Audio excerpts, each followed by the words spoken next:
Hello दोस्तों, नमस्कार। स्वागत है आप सभी का educational study point YouTube channel पे। तो देखिए, एसएससी सीएचएसएल परीक्षा 2020 एग्जाम आपका शुरू है। आज की इस वीडियो में हम सीएचएसएल परीक्षा के लिए top 50 very most important study GK के क्वेश्चन कवर करेंगे।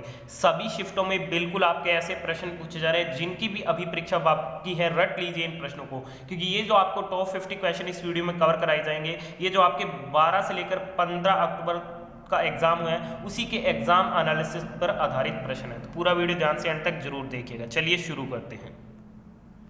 तो देखिए दोस्तों, इंडिया का largest online learning platform Unacademy आपके लिए लेके आ चुका है अनअकैडमी एसएससी चैंपियंस लीग, जहां पे आप इसमें वीकली टेस्ट देके जीत सकते हैं बड़े बड़े प्राइजेस और स्कॉलरशिप, और अपने एसएससी एग्जाम प्रिपरेशन को यहां पे आप टेस्ट कर सकते हैं। इसमें आपके 3 एग्जाम होंगे। ग्रुप स्टेज 1 का एग्जाम होगा आपका 23 अक्टूबर का, ग्रुप स्टेज 2 का एग्जाम होगा 24 अक्टूबर का, और इसका जो फिनाले है वो आपका 1 नवंबर को होगा। इसके लिए आपको क्या करना है, इस अनअकैडमी एसएससी चैंपियंस लीग को एनरोल करना है। डिस्क्रिप्शन बॉक्स में लिंक आपको ऊपर ही ऊपर दे दिया गया, वहां से आप इसको फ्री ऑफ कॉस्ट ज्वाइन कर सकते हैं। देखिए, इसमें सभी क्वेश्चन टाइप जो ऑब्जेक्टिव रहेंगे, स्टेज 1 में 50 क्वेश्चन पूछे जाएंगे, टाइमिंग 30 मिनट रहेगी, नेगेटिव मार्किंग भी होगी। इसमें रीजनिंग और जीए पूछा जाएगा। ग्रुप स्टेज 2 में क्वांट और इंग्लिश पूछी जाएगी। नंबर ऑफ क्वेश्चन दोनों में 50-50 रहेंगे, और इसका जो फिनाले रहेगा वो भी ऑब्जेक्टिव टाइप होगा। नंबर ऑफ क्वेश्चन इसमें 100 रहेंगे। टाइम ड्यूरेशन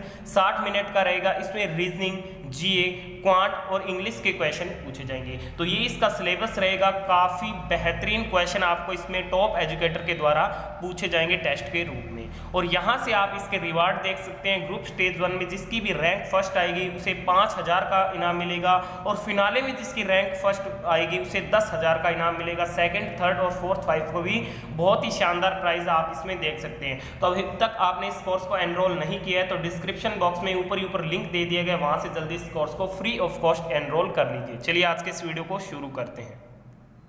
तो चलिए दोस्तों, वीडियो शुरू करते हैं। इसमें हम फटाफट से ज़्यादा से ज़्यादा 50 क्वेश्चन जल्दी से जल्द आपको कवर कराएंगे।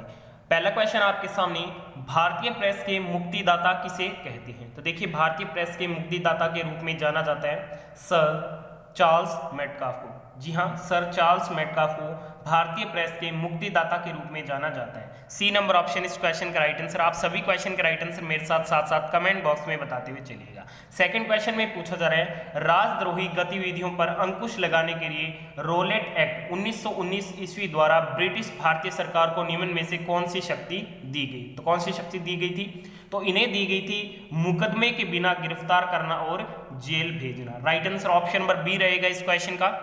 अगले क्वेश्चन में आपसे पूछा जा रहा है, पानीपत की दूसरी लड़ाई में, देखिए पानीपत की दूसरी लड़ाई में हेमू बैरम खां से पराजित हुआ था। Right answer option number A रहेगा। देखिए, पानीपत के जो तीनों बैटल है वो कवर कर लीजिए। सीएचएसएल के हर शिफ्ट में एक क्वेश्चन पानीपत के बैटल से पूछा जा रहा है। अगले क्वेश्चन में पूछा जा रहा है, चंद्रगुप्त मौर्य किसका संरक्षक था? देखिए, जो चंद्रगुप्त मौर्य था ये जैन धर्म का संरक्षक था। Right answer for this question option number A रहेगा। अगले क्वेश्चन में पूछा जा रहा है, बुद्ध की मृत्यु किस रूप में जानी जाती है? देखिए, जो बुद्ध की मृत्यु जानी जाती है ये महापरिनिर्वाण के रूप में जानी जाती है। किसके रूप में? महापरिनिर्वाण के रूप में बुद्ध की मृत्यु को जाना जाता है। अगले क्वेश्चन में पूछा जा रहा है, चीनी यात्री वेनसांग ने किस विश्वविद्यालय में अध्ययन किया था? तो देखिए, चीनी यात्री वेनसांग के द्वारा नालंदा विश्वविद्यालय में अपनी पढ़ाई की गई थी। और कल की शिफ्ट में ये क्वेश्चन पूछा गया था, चीनी यात्री वेनसांग किसके शासनकाल में भारत आया था? तो ये हर्षवर्धन के शासनकाल में भारत आया था। अगले क्वेश्चन में पूछा जा रहा है, जब सिकंदर ने भारत पर आक्रमण किया तो मगध के शासक कौन थे? वेरी वेरी इंपॉर्टेंट क्वेश्चन है। तो देखिए, जब सिकंदर के द्वारा भारत पर आक्रमण किया तो उस समय मगध के जो शासक थे वो कौन थे? तो नंद इस समय मगध के शासक थे। सी नंबर ऑप्शन इस क्वेश्चन का बिल्कुल राइट आंसर है। अगले क्वेश्चन में पूछा जा रहा है, मनुस्मृति मुख्यतः किससे संबंधित है? Manusmriti is mainly related to, तो ये किससे रिलेटेड है? देखिए, जो मनुस्मृति है ये रिलेटेड है कानून से, यानी कि लॉ से ये रिलेटेड है। Right answer option number B रहेगा इस क्वेश्चन का। अगले क्वेश्चन में पूछा जा रहा है, वैदिक काल में विधवा का विवाह उसके दिवंगत पति के छोटे भाई से करने को क्या कहते थे? तो इस प्रक्रिया को क्या कहा जाता था? तो इस प्रक्रिया को नियोग कहा जाता था। सी नंबर ऑप्शन इस क्वेश्चन का राइट आंसर है। अगले क्वेश्चन में आपसे पूछा जा रहा है निम्नलिखित में से सबसे छोटा महासागर इनमें से कौन सा है। तो देखिए निम्नलिखित में से जो सबसे छोटा महासागर है वो है आर्कटिक महासागर। Correct answer option number B रहेगा इस क्वेश्चन का।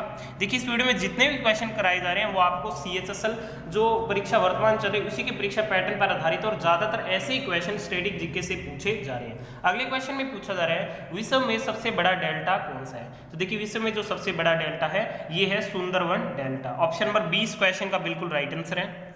अगले क्वेश्चन में पूछा जा रहा है चांद का गुरुत्वाकर्षीय खिंचाव है। तो देखिए जो चांद का गुरुत्वाकर्षीय खिंचाव है ये कितना है। तो ये है पृथ्वी के खिंचाव का 1/6 भाग है। ऑप्शन नंबर ए इस क्वेश्चन का राइट आंसर है। अगले क्वेश्चन में आपसे पूछा जा रहा है हीराकुंड परियोजना निम्नलिखित में से किस नदी पर स्थित है। देखिए जो हीराकुंड परियोजना है ये स्थित है महानदी पर। किस नदी पर स्थित है, महानदी पर स्थित है। ऑप्शन नंबर ए इस क्वेश्चन का राइट आंसर है। अगले क्वेश्चन में पूछा जा रहा है घना पक्षी अभ्यारण्य कहाँ पे स्थित है। वेयर इज द घना बर्ड सेंचुरी लोकेटेड। तो कहाँ पे स्थित है, तो ये स्थित है राजस्थान में। Right answer option number D रहेगा इस क्वेश्चन का। बढ़ते हैं अगले क्वेश्चन की तरफ। नेक्स्ट क्वेश्चन में पूछा जा रहा है निम्नलिखित देश राजधानी जोड़ों में से कौन सा जोड़ा सही तौर पर मेल नहीं खाता, यानी कि बिल्कुल सही सुमेलित नहीं है। तो ये सही सुमेलित नहीं है उत्तर कोरिया, सियोल। देखिए उत्तर कोरिया यानी कि जो नॉर्थ कोरिया इसकी जो कैपिटल है वो है प्योंगयांग। अन्य तीनों बिल्कुल सही सुमेलित हैं। नेक्स्ट क्वेश्चन में पूछा जा रहा है जांग में पाई जाने वाली हड्डी को क्या कहते हैं। तो देखिए जांग में पाई जाने वाली हड्डी को फीमर के नाम से जाना जाता है। Right answer for this question option number A रहेगा। बढ़ते अगले क्वेश्चन की तरफ। नेक्स्ट क्वेश्चन में पूछा जा रहा है निम्नलिखित में से कौन पेनिसिलिन के आविष्कारक थे। तो देखिए पेनिसिलिन की जो खोज की गई थी वो अलेक्जेंडर फ्लेमिंग के द्वारा की गई थी। सी नंबर ऑप्शन इस क्वेश्चन का राइट आंसर रहेगा। अगले क्वेश्चन में पूछा जा रहा है एलिसा टेस्ट किसका परीक्षण है। देखिए जो एलिसा टेस्ट किया जाता है ये HIV रोगी के लिए किया जाता है। HIV यानी कि ह्यूमन इम्यूनो वायरस। अगले क्वेश्चन में पूछा जा रहा है रक्ताल्पता यानी कि रक्त की अलपता किसके अभाव के कारण होती है। तो देखिए जो रक्त की कमी होती है वो किसके कारण होती है, तो ये फॉलिक एसिड की कमी के कारण होती है। सी नंबर ऑप्शन इस क्वेश्चन का राइट आंसर है। अगले क्वेश्चन में पूछा जा रहा है कंप्यूटर स्क्रीन पर किसी आइटम को एक स्थान से दूसरे स्थान पर स्थानांतरित करने के लिए माउस का उपयोग करने हेतु किस शब्द का प्रयोग किया जाता है। तो इस हेतु किस शब्द का प्रयोग किया जाता है, तो इस हेतु ड्रैग एंड ड्रॉप शब्द का प्रयोग किया जाता है। C number option right answer. आप सभी को पता होगा CHSL की डेली शिफ्ट में 2 क्वेश्चन कंप्यूटर से संबंधित भी पूछे जा रहे हैं। अगले क्वेश्चन में पूछा जा रहा है HTML का अर्थ है। आपको इस क्वेश्चन में HTML की फुल फॉर्म बतानी है। तो HTML की फुल फॉर्म होती है hyper text markup language. Next question आपके सामने, ये भी कंप्यूटर का वेरी शानदार क्वेश्चन है, एग्जाम में पूछा जा चुका है। क्वेश्चन है निम्न में से कौन सी प्रोग्रामिंग भाषा नहीं है। 4 आपको ऑप्शन दिए गए हैं। तो इस क्वेश्चन का राइट आंसर रहेगा ऑप्शन नंबर ए PAC ये क्या है, प्रोग्रामिंग भाषा नहीं है। ऑरकेल, जावा, C++ ये तीनों क्या है, ये कंप्यूटर में प्रोग्रामिंग भाषाएं होती हैं। अगले क्वेश्चन में पूछा जा रहा है विद्युत बल्ब बदलता है, इलेक्ट्रिक बल्ब चेंज। तो ये किसे बदलता है, तो देखिए ये विद्युत ऊर्जा को प्रकाश और तापीय ऊर्जा में बदलता है। Right answer option number D रहेगा इस क्वेश्चन का। अगले क्वेश्चन में आपसे पूछा जा रहा है आवेग को किससे परिभाषित किया जाता है। What is the impulse defined. तो इसे डिफाइन किया जाता है बल इनटू समय, फोर्स इनटू टाइम से आवेग को परिभाषित किया जाता है। Right answer option number A रहेगा इस क्वेश्चन का।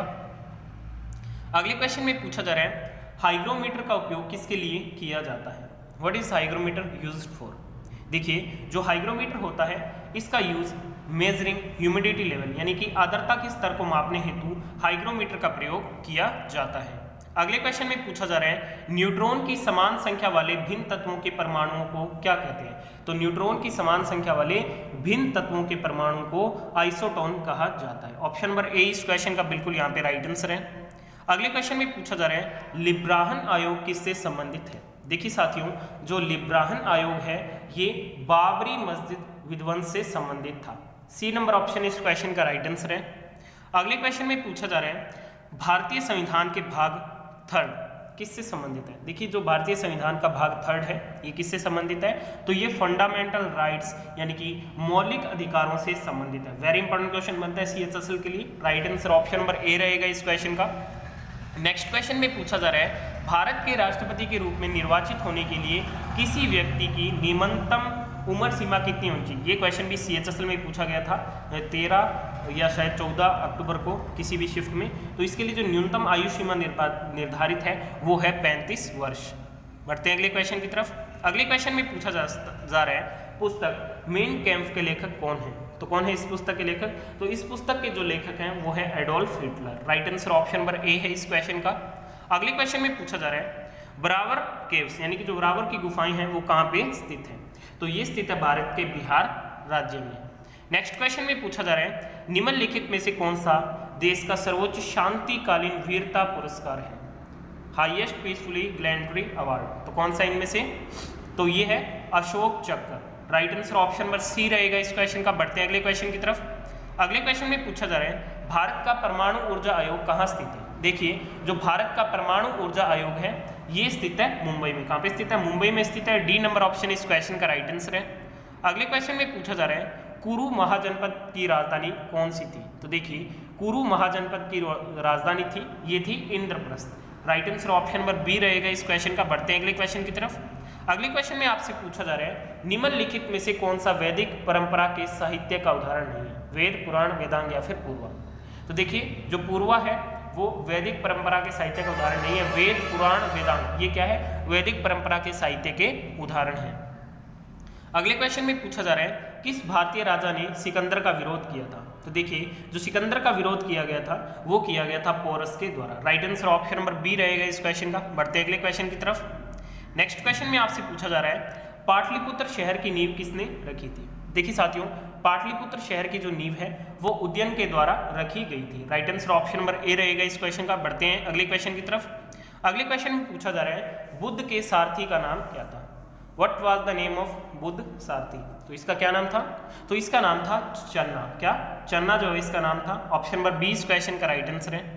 अगले क्वेश्चन में पूछा जा रहा है सबसे प्रसिद्ध कुषाण शासक कौन था? वो was the most famous Kushan ruler. तो देखिए जो सबसे प्रसिद्ध कुषाण शासक था वो था कनिष्क। ऑप्शन नंबर सी इस क्वेश्चन का राइट आंसर है। नेक्स्ट क्वेश्चन में पूछा जा रहा है पानीपत की पहली लड़ाई किन दो शासकों के बीच लड़ी गई थी? तो ये लड़ी गई थी बाबर और इब्राहिम लोदी के मध्य। ऑप्शन नंबर 20 क्वेश्चन का राइट आंसर है। देखिए पानीपत के जितने भी बैटल हैं उन सभी को जरूर कवर करके जाइएगा। हर शिफ्ट में एक क्वेश्चन पूछा जा रहा है। अगले क्वेश्चन में पूछा जा रहा है गदर पार्टी की स्थापना कब और कहां पर हुई? देखिए जो गदर पार्टी इसकी स्थापना हुई अमेरिका में 1913 में। चलिए फाइनल क्वेश्चन कवर करते हैं आज की इस वीडियो का। फाइनल क्वेश्चन में आपसे पूछा जा रहा है गांधी जी के विदेशी सामानों के बहिष्कार के आंदोलन का उद्देश्य क्या था? तो इसका मुख्य उद्देश्य था लघु उद्योगों को प्रोत्साहन देना, promotion of small scale industries. तो आज की इस वीडियो में हमने टॉप 50 क्वेश्चन कवर किया। आपने इस वीडियो को यहाँ तक देखा, आपको काफी क्वेश्चन एग्जाम में देखने को मिलेंगे। और अभी तक आपने अनअकैडमी एसएससी चैंपियंस लीग को एनरोल नहीं किया तो डिस्क्रिप्शन बॉक्स में ऊपर लिंक दे दिया गया, वहां से एनरोल करें। मिलते हैं नेक्स्ट वीडियो में, तब तक के लिए धन्यवाद। जय हिंद, जय भारत।